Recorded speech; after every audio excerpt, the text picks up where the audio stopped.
What is going on, everybody? Welcome back to SharkNation number 68. We have a very, very special guest with Jason and myself here today. We have Preston Guyton. How you doing today, my man?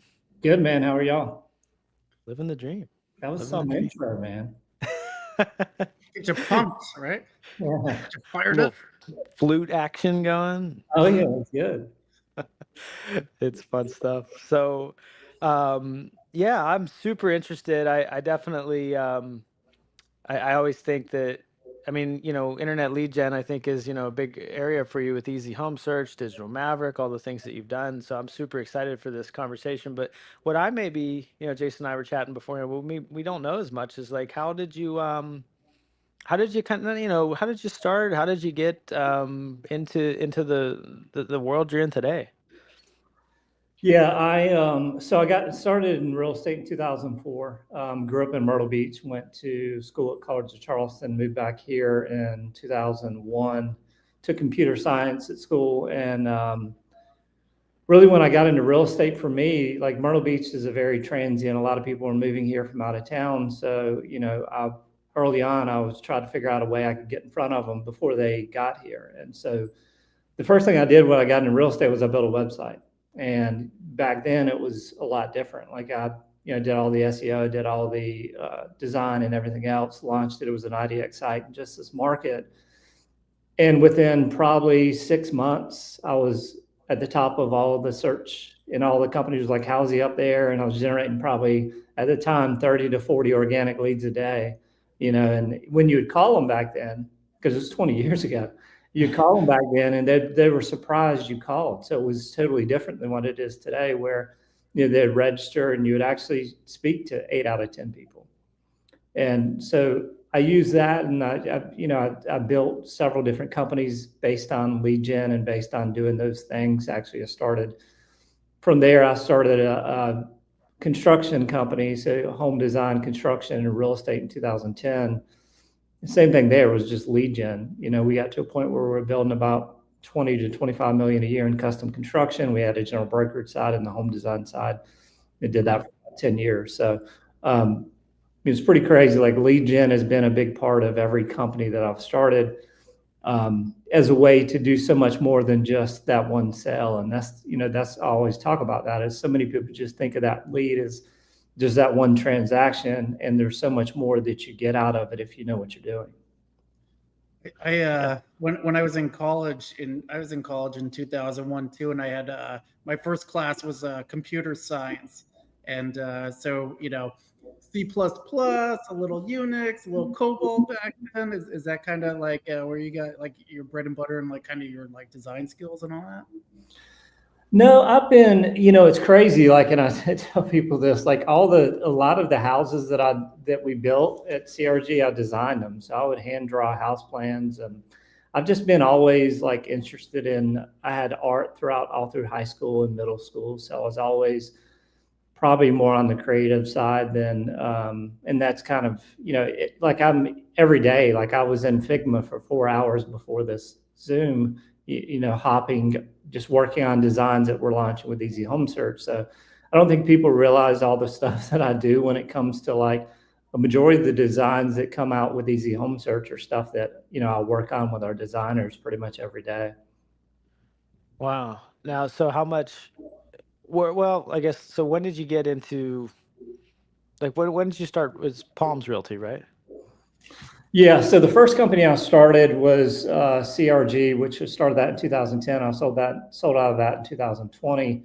We launched a Revolution Mortgage branch in our market in 2019, and 2021 it was the number one branch in the country. And then got out of that. Just I wasn't a big fan of the mortgage industry. I've been in real estate for 19 years at that point, and it was just a lot different. Like the relationships are different.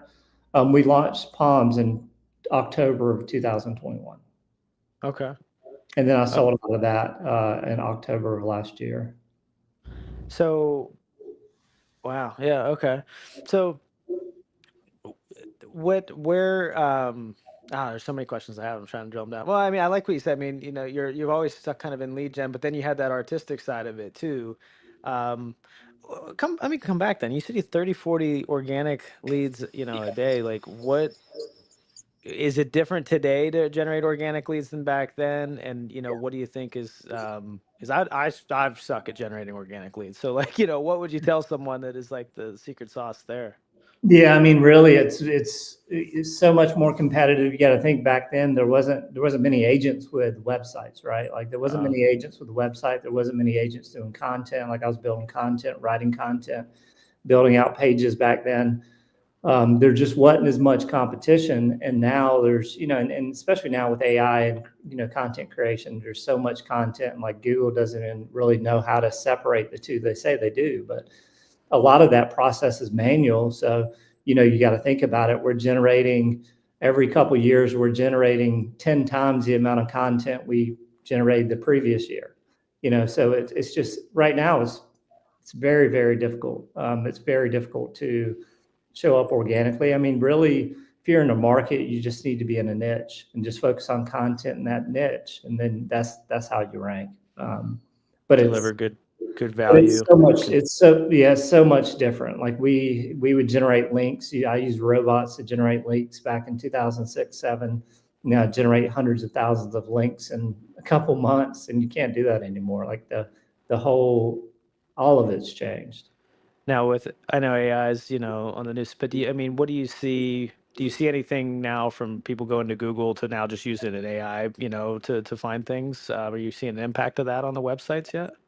Yeah, I mean, traffic is down for sure. I mean, it's going to continue to do that, but the majority of the people searching on IDX, I think I saw the other day, the average age for somebody to register on IDX website is about 45, right? So, and people are like, oh, younger people aren't using it, and that's not true. The average buyer right now is in their 40s, right? So you got to think the people that are buying houses, their first house is like 38 to 40 now, and it's because the just how affordable and everything else, affordability is in the tank. And, there's not as many younger people searching because AI can't, right now you can't use AI to search for, like, you can't go to and pull up houses, you typing in Chat GPT or Grok or whatever, because they're not tied to the MLS. So they'll just search on the internet like you would. I don't necessarily see that changing in the near future. That's okay. Yeah, that's interesting. So what I was curious about, so you stayed mostly local with a lot of those sites before that we had went through, different companies, but was it mostly local? Yeah, a majority of, all of them. Well, I had it. So CRG, I had a couple MLSs, but it was mostly, within, 120 miles of where I was at. Cool. Okay. So that's what's super interesting to me. So how do you, what changes when you go from local and then you still easy home search, you're going national, you're looking at, competing with the big competitors, the big portals. And I mean, it seems like everything I watch with Easy, you guys are just blowing up, taking over each MLS, each county, just every day is huge there. So what was, well, where did the decision come from? And like, what were the differences and the challenges when you went national like that? Yeah.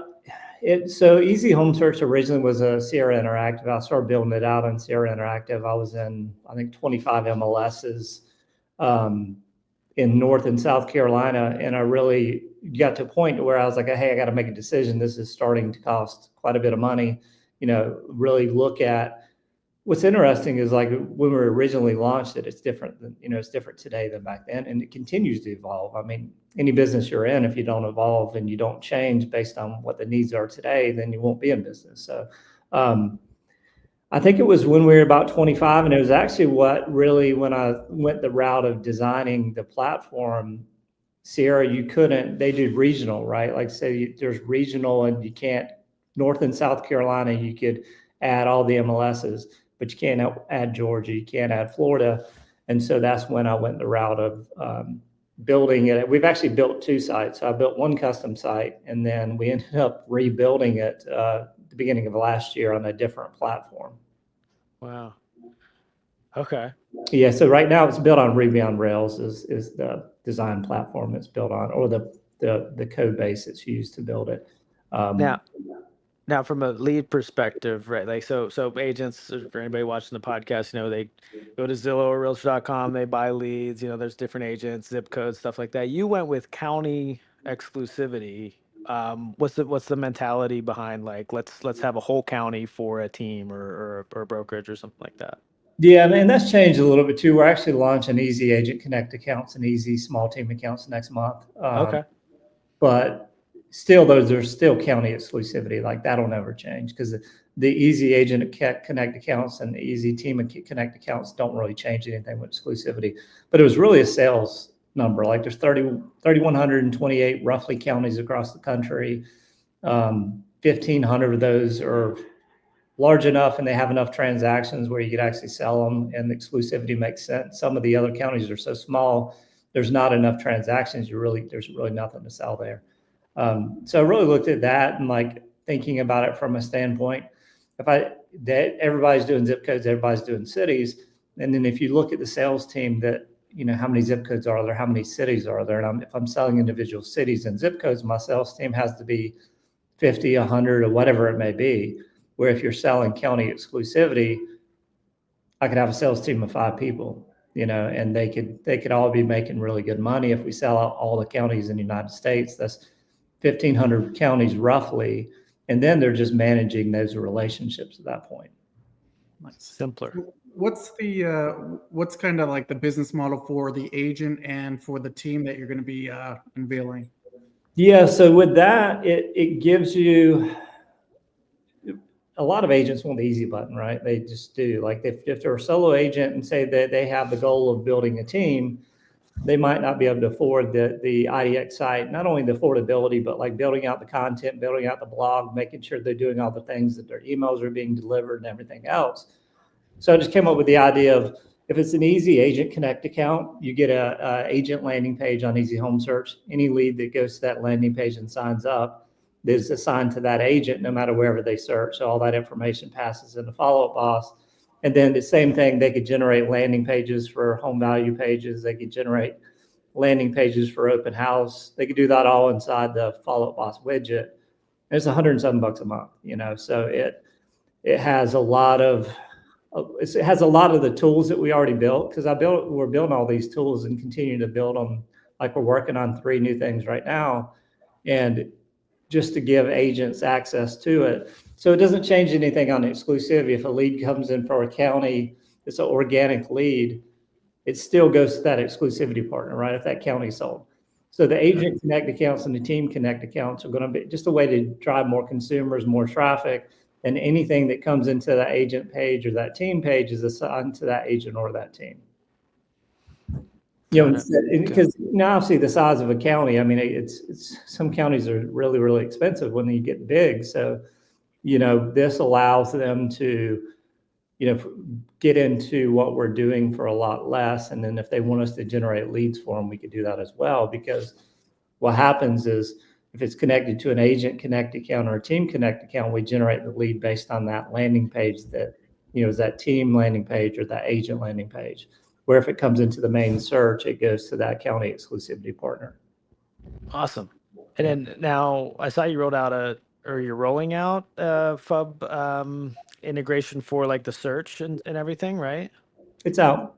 Oh, it's out. Okay, it's out. So is that exclusivity only? How does that work? No, so the Easy Agent Connect accounts will allow anybody to use it. Oh, so it's all in that. Wow. Yeah, so it's the team account, the Agent Connect accounts. We're about to roll it to RESIDE clients where they could use it for free. So, anybody, and what's cool about it is you could generate a home value within that widget. Like, you don't have to go anywhere else. Like, if I'm on the phone with you and you say, hey, I want to kind of know the idea of the price of my house, I could type in your address within 3 seconds. It populates home value. And then if there's a cash offer available for that house in that market, it'll generate a cash offer as well. And that all shows up in the widget. They don't have to go anywhere else. Wow.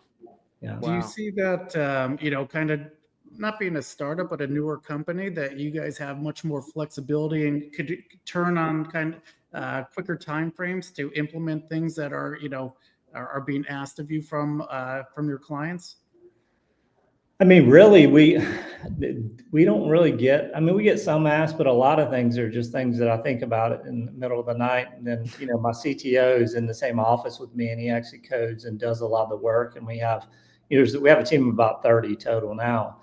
But yeah, like the widget was an idea that we had. I sat down with Travis. I was like, Travis, what are the things that you wish you had as an ISA within Follow Up Boss where you didn't have to leave? So some of those things are creating a saved search, being able to click on a listing, and copy and paste that link into the email without leaving Follow Up Boss and send it to somebody. Say, hey, I saw this property, might be something you'd be interested in. You could do all that stuff without leaving Follow Up Boss. But the widget, I drew it out on a napkin, and then I drew it on a whiteboard probably 45 days ago, and we just launched it the middle of last week. So yeah, we don't have to have 10 different meetings, with investors or partners or board meetings, or look at what we have and what we don't have, or, we're just, if we come up with an idea and it makes sense, and then we build it. Yeah, there's, I think the speed to execute is everything. And I mean, you look at the corporate world, or even, I mean, I've been guilty with our teams, like where we just take forever to make decisions and move forward, or it's the solo agent, right? Like, you know, um, what what advice do you give to somebody to cut the BS and so they can keep moving quickly? Like, how do you know what meetings are worthless and what are not? Like, do you just straight, yeah, I mean, take me into that. Yeah, we don't, I mean, it's really just Joe and I, I bounce it off Travis, and, I don't really like long meetings. Like it's, I don't. It's like because I'm also looking at it from the agent standpoint. Like I'm never, I'm not a vendor that's sitting here and saying this, oh, this would probably make sense. I think it would work. I think they would use it. Where I understand the way the struggles agents have. I understand the, things that team leaders have. I understand the things that ISAs struggle with. I understand all that stuff. So, anything, like if you look at the widget, everything in there, there's a reason behind it. There's a reason behind it because I know a lot of the things that the teams and companies and solo agents struggle with. Is that a lot of what, fires you up to do this? Is just all those things you struggled with, the not the but like the headaches, the roadblocks, like paving a smoother road? Yeah, I mean that too. And I tell people, like I was in some bad places before I got into real estate, and real estate really saved my life. So, looking back that and looking where I'm at today, the money that I've made has been because of real estate for my family. So, it's really, it's not only about like building something big, but it's also building something that agents can use, and, maybe they could use it to grow to wherever they want to be. See who they can become with the easier paved road. No, that's amazing. I was Yeah, gonna it's say, a that's huge because, like you said, you have kind of, like a behind the scenes look with all your Digital Maverick clients too, where you could say, hey, what are they struggling, or what are they asking for, whatever. And it's kind of like not like a focus group, but a good feedback loop on, hey, what would be cool. Yeah. Well, and Travis is in the same office with me as well. So, he's between him and Nikki really looking at them and saying, hey, as an ISA, as somebody that actually has made 100,000 phone calls, what are the things that you wish you had that you could quickly work through inside of Follow Up Boss? So really, looking at it from the widget standpoint, that's really where my head went to. Because if all of our agents work like ISAs, they would crush it, right? Like if they did the things that ISAs do, and really what they should be doing. So that's really, where we focused on, what we wanted to build with the widget. What's the difference between an ISA and an agent? Why do the ISAs do those things, and why do the agents not as often? I mean, ISAs, I mean, Travis, could you see Travis out there showing houses that he would hate it? It's just, I think it's a lot of them is a different mindset. I mean, I've seen ISAs that thought they wanted to be an agent, and then they came back as an ISA. So, I mean, ISAs still too, like I've hired bad ISAs as well. Yeah. Yeah. It seems, it's interesting. It feels like it feels like it's all in one, but I guess that's the power of scale. The bigger you get, the more you have the ability to go into what you actually like to do. And it could be the calls and the things and the sitting behind the desk, or it could be out showing properties and dealing with the face to face and the stuff like that. So, um, yeah, I mean it's interesting. So okay, so coming back, so now you're doing EZhomesearch, but you're also doing Digital Maverick. You've got Reside. Um, what is there anything else I don't know? I feel like you're doing so much, man. How do you handle all this at once? The good thing is like what I'm doing at each one pretty much is similar to the other, like where I'm about to start building some software out for Reside now. That's going to help the teams within Reside with transactions and things like that. So probably in the next 2 to 3 months, we'll have an embedded widget for Reside inside of Follow Up Boss where you could manage transactions and put all the information in there. Then it passes to reporting, and we could pull out, calls and conversations and really build out scorecards for the teams. So really, a lot of it is kind of parallel, right? Like what I'm doing in Digital Maverick is more on the back end. Like I built out the hiring system we're using for the VAs and all those different things, but a lot of it overlaps. And then, so, John will always go to what's your one big thing or your one thing that, you're focused on every day that moves the needle. So when you're in a role like that, when you transit, as agents, right, we need to be on the phone. We need, that's what moves the needle. But is it creation or what's the uncomfortable work that you got to stay in on your side of it? Because it seems like a lot of products and services, right? So, what's your like major focus to keep moving these business?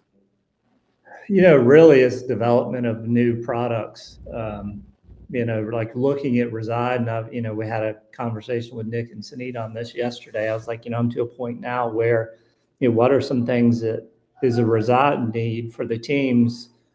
And, that's where I'm going to start working on that product. So, and really it's not, I mean, I enjoy it, right? That's the beauty of it. Like this is all the stuff I've always enjoyed as a real estate agent and the team leader and everything else. Like I never was a big fan of showing houses and that side of it, but I always loved the, digital side of it, the marketing side, the building, building websites and all those things. So, and most people don't. Like most agents, it's kind of they don't really like to do that part of it, so if with Easy Agent Connect accounts and, the team accounts, I mean, we could really have tens of thousands of people that are inviting consumers, because once a consumer opts into that agent, it's locked into that agent forever as long as they're on the website. So it's almost like it becomes a national portal that any agent can use.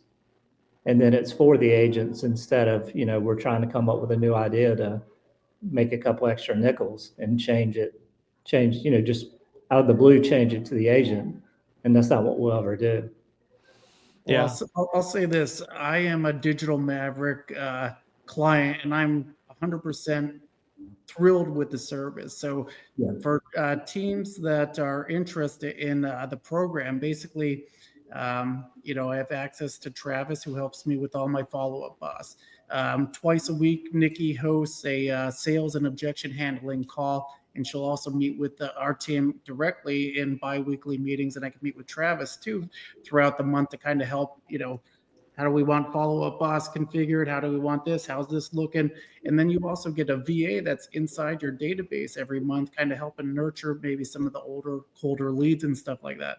I mean, I haven't seen anything like that. I think it's just fantastic. So I appreciate what you're putting together with that, man. It's freaking awesome. Yeah, it's, and that's the thing. Like if you want to build a successful business, look at the things people struggle with and build to fix it, right? Like build something that, okay, I have this issue. And that came about when Travis, Digital Maverick originally was mainly just me doing AdWords. And then, we kind of backed off of doing AdWords now for teams. And then we started the DC Database Conversion Manager last year. And it was he and I sitting down talking about it and understanding the struggles that teams have, whether, you could go hire a VA, you could train the VA, but then that VA leaves, what do? You can hire another VA, train a VA, that VA leaves, or, a flood happens or tidal wave, whatever. And all of a sudden you got to find somebody else, so that's kind of the thinking with us. And obviously Travis and Nikki are two of the best people in their field in the country, you know, and they're coaching and training the VAs and also coaching and training the teams on the follow-up that's needed. It just made sense, you know, because we could replace a VA in your database, you wouldn't even know it. You know, we dealt with the firing and the rehiring and the training and everything else. So it just, you know, it's just something it's something that a lot of teams struggle with, and you know, we're glad to help. Yeah, you know, that's so, I mean, just on a more micro level, I mean, it's solving a problem. We hear that a lot, but like, you know, I think about it, you know, at a listing presentation, my most common go-to is now I just ask them what's most important to you in a real estate agent you choose.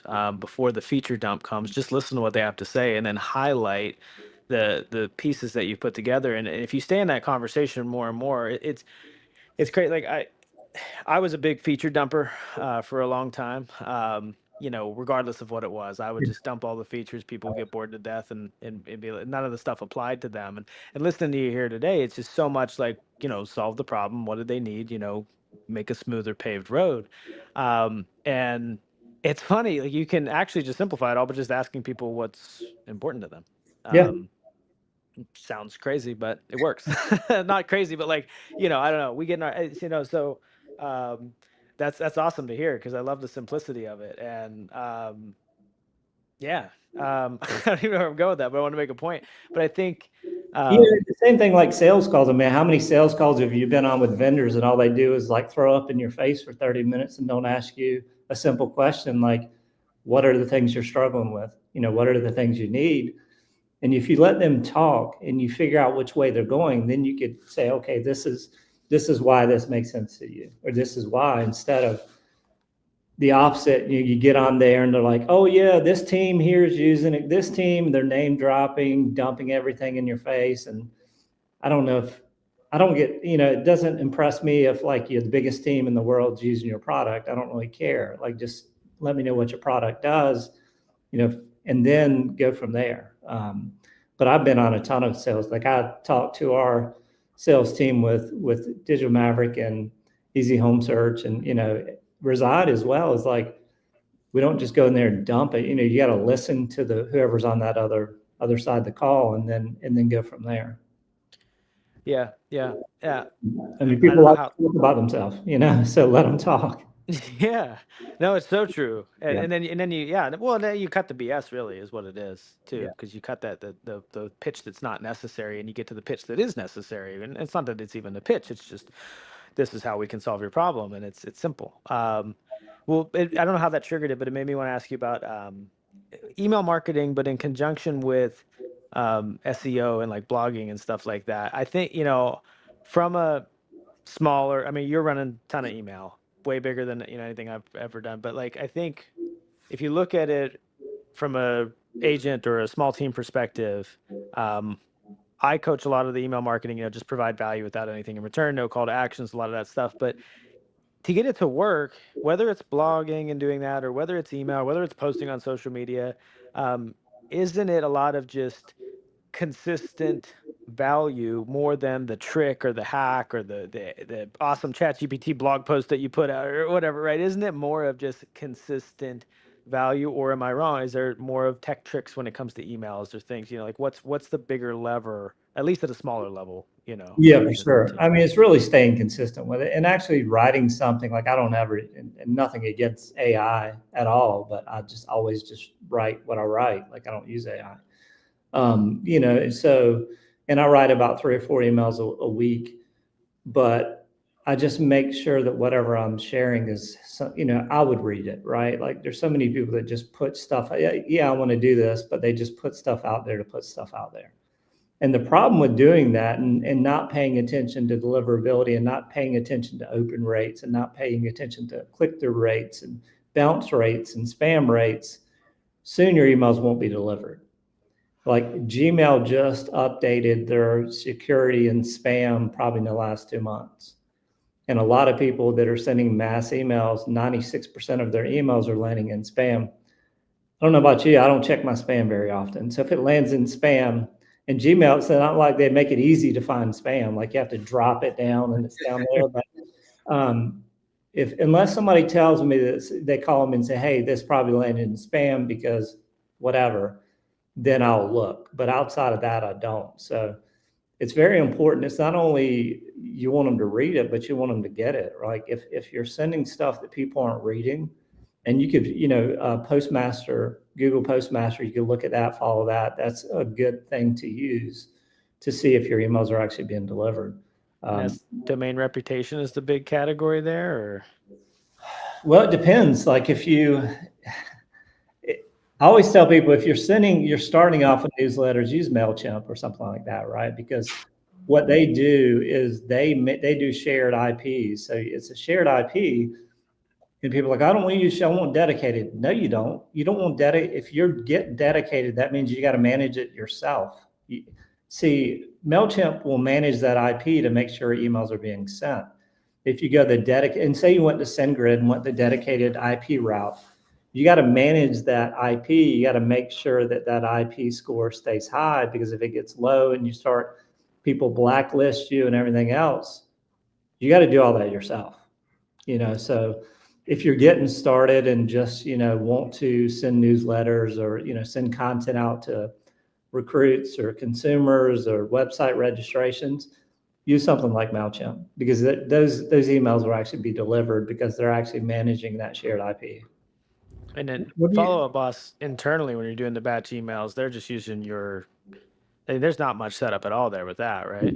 No, they're just using your domain, but it's limited based on, I think is it 500, I think, per 500 or 5,000. I can't remember what. Unless it's a professional Google Workspace account, I think, right? Because then it would go to like 1,000 or so, but yeah. And that's another thing to think about. Like if your goal is to build a team in a company, do you want your agents emailing from the same domain that you're sending newsletters out? Because agents are the worst. Like they are the word. They're going to mass batch email people. You're going to get flagged spam. Yeah, it is. You're going to get flagged for spam, and all of a sudden none of your emails from your domain are going to be delivered. So that's another thing. Like with EZhomesearch, like we look at it like agents going to struggle making sure their emails are being delivered. We're managing all that. We're sending you alerts from EZhomesearch to where if the consumer replies to that email, it goes to that individual agent, not us. But we're sending them out because they're actually being delivered. But yeah, emails start there. But yeah, it's definitely, you want to use it because if you use SendGrid, which is what Follow-Up Boss connects with for batch emails, the shared IPs are not as good. Where MailChimp, you could connect MailChimp with Follow-Up Boss, and then you could segment the audience based on the tags that go into MailChimp, and you're going to get a stronger deliverability. I don't use it anymore. I actually canceled my account last year, but I think I started using MailChimp in like 2006. Really? Yeah. Really? 06. Oh my gosh. And it was back then, it was a lot different. They sold for what, $12 billion to Intuit, whatever it is. But yeah, they started that company in Atlanta. Two guys in Atlanta in their garage started that company. Wow, nice.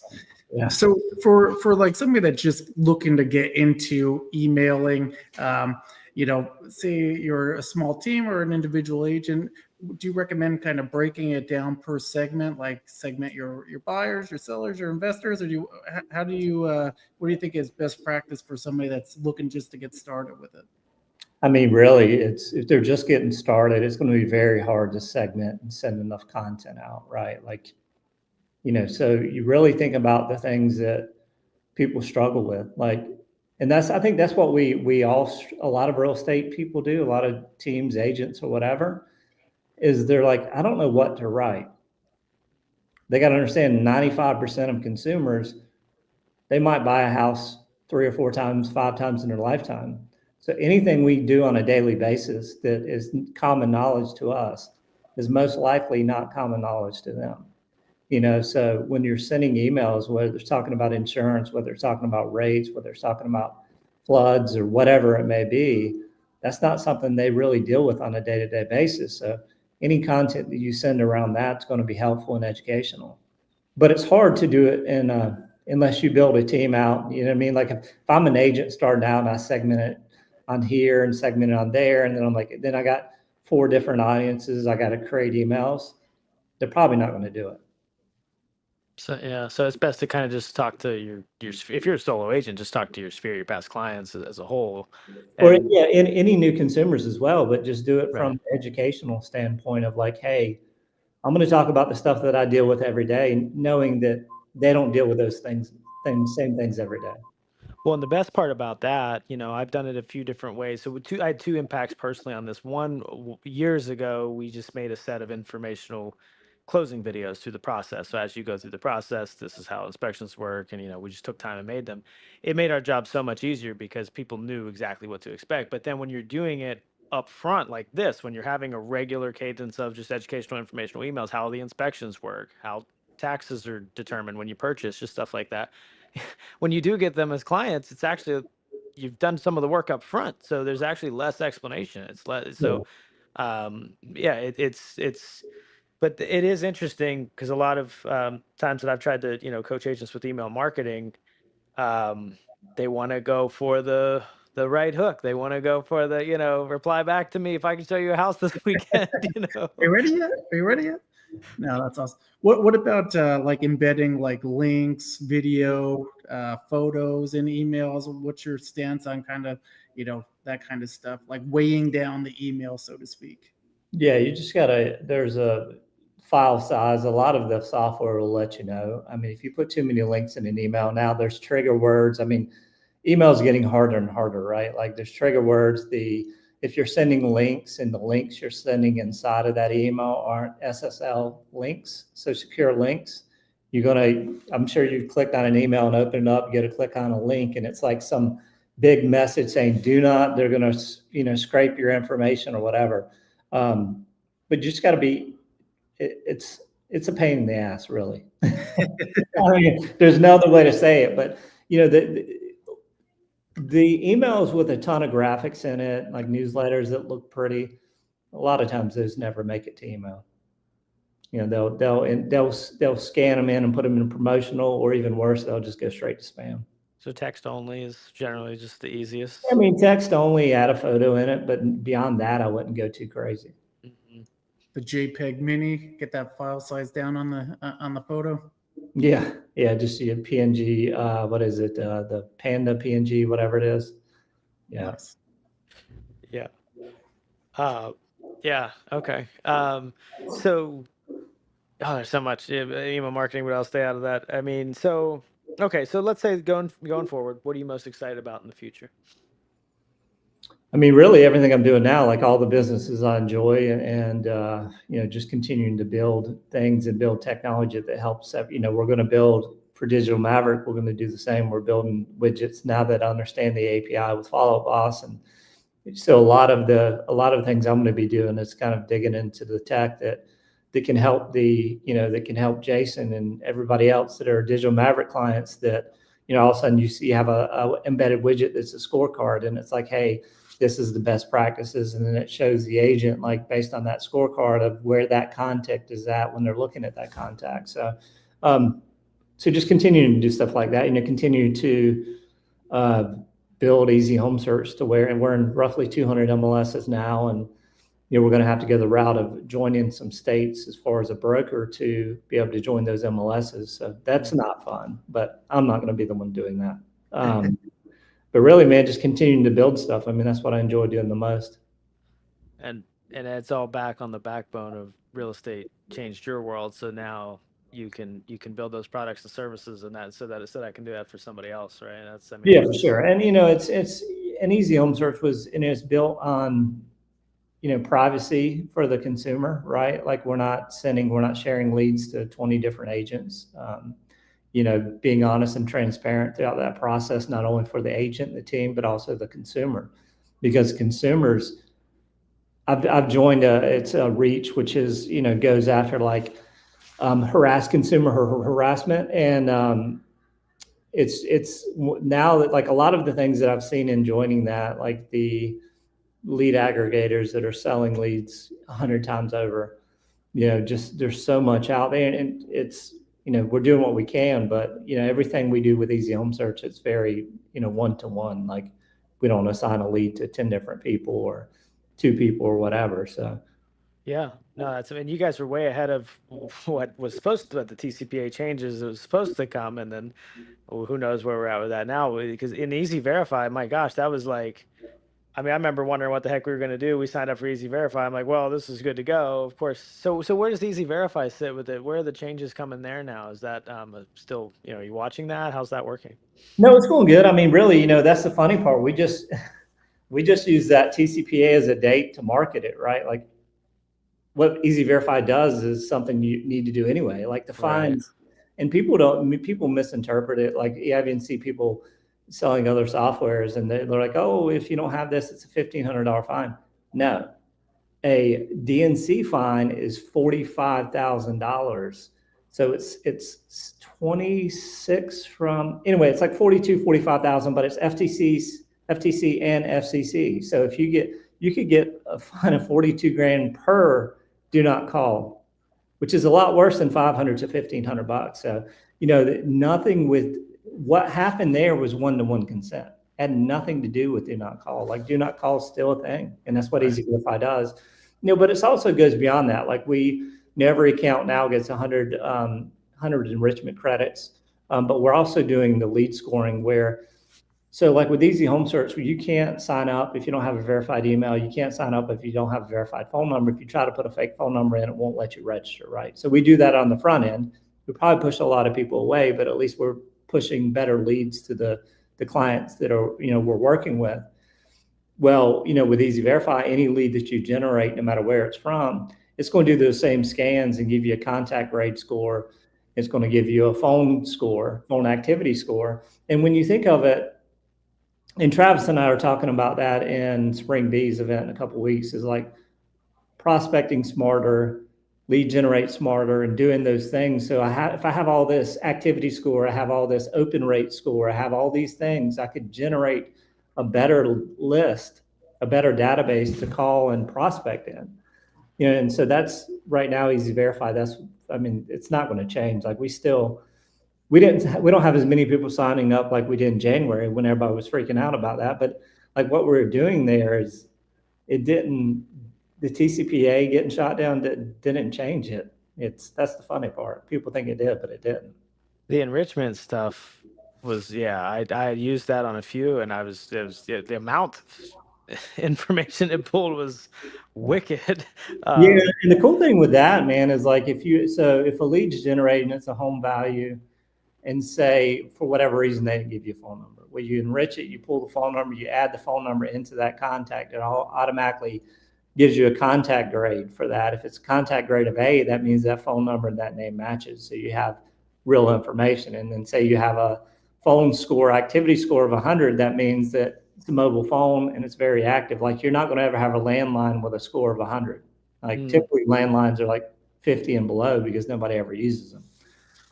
But yeah, I mean, that's really like, it's not only about the generating the leads, but we're also, focused on generating better leads and making sure that the information we're passing through to our clients is as good of information as we could get. Well, then filling in the property address that can plug into the home value tool with your widget now as well, right? Yeah, that's the thing. Like if you enrich that and you get an address from a buyer and you realize, hey, this buyer actually has a house in the same county I live in, all of a sudden you have potential of, talking about the buyer side and the listing side. 100%. One-stop shop for sure. That's awesome. That's awesome. Well, yeah, man. Thank you so much here for taking the time with us. Yeah, man. Super grateful to have somebody like yourself on. I think every time I hear you talk, it's just like I think I'm pretty techie, but man, you got it all. You got you got it all figured out compared to me. I'm like, shit, I don't know anything. But Still trying to figure it out. They don't make it easy, man. I mean, that's the thing. Like tech moves so fast, especially now, and like just email guidelines and everything. I've always been big on email. Like I've been sending newsletters for probably 20 years now. And that was always a big part of my business and what a lot of people overlooked, as far as blog writing and using that content for social and using that content for emails and everything else. But it's getting harder and harder. And that's the agent today, there's so much that they have to do because you could join the wrong company, right? And you could be sending from the company's domain emails, and they could be going in spam because your company's score, your domain score is 0 or super low or bad, whatever it is. They could be blacklisted and they have no idea. Yeah. Yeah. And that's a big problem with, so many of the alert systems you're using for your buyers too. I mean, I still battle that a lot. It's just finding the ones that actually will deliver to the inbox and setting that up correctly. I mean, how terrible is it when you get a client who you have to send homes and you can't even get them to their inbox? And like you said, it's getting harder. In the last couple months, each month I have a new, found, oh wow, this isn't going. So Yeah, and a lot of people don't like you could find that like if you're sending it from SendGrid, you'll get a notification. Like Outlook's the worst. Like they block like we get blocked probably once a week from Outlook. And when we send bad emails, like we verify the emails. If it's an invalid email, we pull it. We don't even send it. We're sending property information, and we're sending it to a list that actually registered and signed up. So it's Outlook is one of probably the worst one. And then you add now the texting is, tough too. I mean, we follow up boss. We've, had many texts filtered because I've even communicated with other agents that were bringing an offer and it blocks the text because the carrier heard the word offer or something. I don't know. It's it's getting trickier just to send regular things out. Text, email, all the above. Yeah, reach too. That's something we're working on. Like we filed some petitions to get carriers to stop doing that because they're doing it in situations where it's not even a bad text. Because I get some texts. I'm like, how the hell does this come through? Right? Yeah. How does this come through? And mine don't send. And it's like, I mean, healthcare, political, but that's the thing. Political is not, they don't have to follow TCPA guidelines. Wow. Yeah, that's interesting. I didn't even know that actually. That makes a lot more sense now why I get all that stuff. But if you look at all the things, everything they were passing, if you looked at it, they excluded political text. Huh. Like I can't even, I'm still getting political text. I'm like, man, I've tried to unsubscribe from this. Over. Why y'all still sending me asking me for money? There is no opt-out in the political arena for sure. No, there's definitely not. Awesome. Well, hey man, I appreciate you jumping on. I'm gonna respect your time and look forward to maybe having you on again one day, see where EZ goes. I mean, I feel like you guys are just everywhere, taking over. It's going to be in your Follow Up Boss account too now, soon, as a RESIDE client. What's that? It said it's going to be in your Follow Up Boss account now because it's going to be free to RESIDE clients in the next 2 weeks. It just keeps getting better. Keeps getting better. Yeah, so and then the home values, like you type them in there, it doesn't cost anything. It's just free to use. So cool. Now why do I have fellow? Edit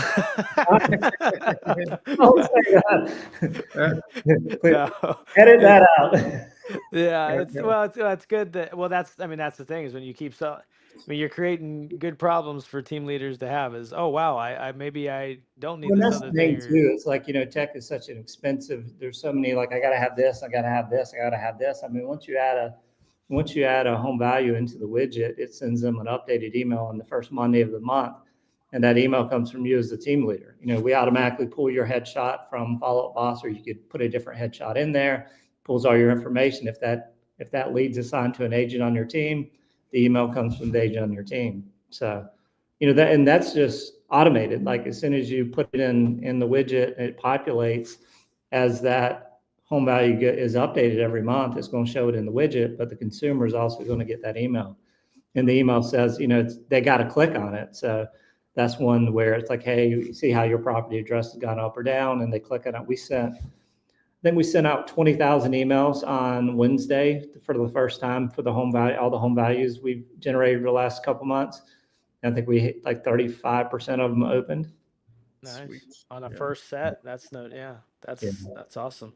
Did you say I spend a lot of time though on just making sure email, like there's so much you got when you're sending that much, like you send the same subject line too many times. So you got to dynamically create these emails where it pulls in different information where every email doesn't look the same. So is there like a randomizer that you're doing kind of deal on? Well, so you got to, you got to know some code to do it, but but it's not that hard. Like in SendGrid, you could do dynamic emails, meaning like it'll automatically pull the name of the person. You got to have a database connected to it, right? So it'll pull the database. It'll pull the street address. It'll say, hey, Chad, here's whatever the street address is. How do you think and then we have other ones that pull in different market information. But yeah, you just got to build it out where it randomizes the emails. Nice. Oh yeah, that's awesome. Did you say that widget's coming to Digital Maverick too? Look at him. He's full. Throwing stuff out there, just cast it online. See small team account, it's like $2,000 a year. Oh shit, I can do that. It's I mean, the amount of stuff that it's actually, because I have a guy testing it right now, and he has a database of agents. He sends newsletters out, and he has about 24,000 agents in his database, like solo agents. So he doesn't necessarily deal with like team leaders. It's more like he does a lot of teaching and follow-up boss and stuff like that. He's been using it for the past couple of days, and I told him all the things that they're getting with it. He's like, dude, you need to add this up. I'm like, dude, I'm not going to add it up and show how much they're saving with other products. I mean, they could add it up themselves, but it's going to be a lot. Like there's going to be a lot of things that it'll simplify. And the cool thing is, you think about that widget sitting in your inbox, right? I mean, your follow-up boss account, and say if we're in the MLS, you could search the MLS, you could add searches, save searches, you could generate 10 different saved searches. But the cool thing is, like, think about if that client is moving to, Philadelphia, and they live in Tampa. Well, you as the agent in Tampa could also create them a search in Philadelphia, and you could still interact with them on that side. And obviously you don't know enough about Philadelphia, but generalized stuff. And then, you could follow that side of it as well. So really, I see it as a way to eventually manage referrals super easy. Like, hey, there's an EZhomesearch client in Philadelphia. I'm in Tampa. I could assign it to you, because the app is going to have almost like, I think of like iMessenger, right? Like where you could add people in the iMessenger, open it up, you can have different conversations. But that's coming July of this year. So, little side note. I think I saw, Facebook shows you when other people like stuff. There was a company that tries to send blue text from CRMs. What is the challenge with sending? What was the challenge? I mean, like, is there? And do you think there's a difference when somebody gets a blue text message versus? all that too. Yeah. I saw that company. I can't remember what it was. I think I was looking at it last night at like 3:30 in the morning when I wake up. It's like Send Blue or something like that. Send Blue, something like that. Yeah, I don't know, man. But what I'm talking about is going to be all in-app messaging. So like the agent's going to have an app. It's going to be a simplified CRM on your phone, and then the consumer is going to have that same. At the bottom of that app is going to be a chat button. So the chat button would open up just like you're in iMessenger, but it's going to be within. So there's no text going. Like if they want to send you a property, it goes app to app. It doesn't have to go through any kind of text filter or any kind of email filter. So it's actually sending. And then the push notification, I mean, I think on average, those are saying 95% of the time. Really? Yeah. That's amazing. Not for me. I shut all my crap off, but most people, yeah. When you get, I know I looked at mine, it was like 675 notifications in a day. So I went through and like turned off a lot of them. I shut all mine are off. Yeah. My kids, it sounds like a damn circus on their phone. Bing, bing, bing, bing, bing, bing, all day long. I'm like, how do you even pay attention to anything? Yeah. Yeah, that's we're in growth mode here, so we can't have all this. So. But everyone else who's not growing their businesses, they're taking them all. I mean, I turn my phone on focus mode probably half of the day. Just same. My wife hates it, but you gotta. If I can't get anything done. Yeah. Yeah, and well, it's funny. Sunit was talking a lot about grayscale, and I've done that, but I actually even like, just with iPhone now, I changing the colors of your apps just to white, because then at least when you get in the app, it isn't ugly, but you're not like pulled to an app. I've been doing that because you can change per focus mode. You can change the colors of your apps. That's anyway. I nerd out about that stuff, but I like it. Cool. We'll let you get to it. Thanks again, man, for jumping on with us. Yeah, thanks for jumping in. Appreciate We'll see you everything you next do, time. man. Thank you so much. See y'all.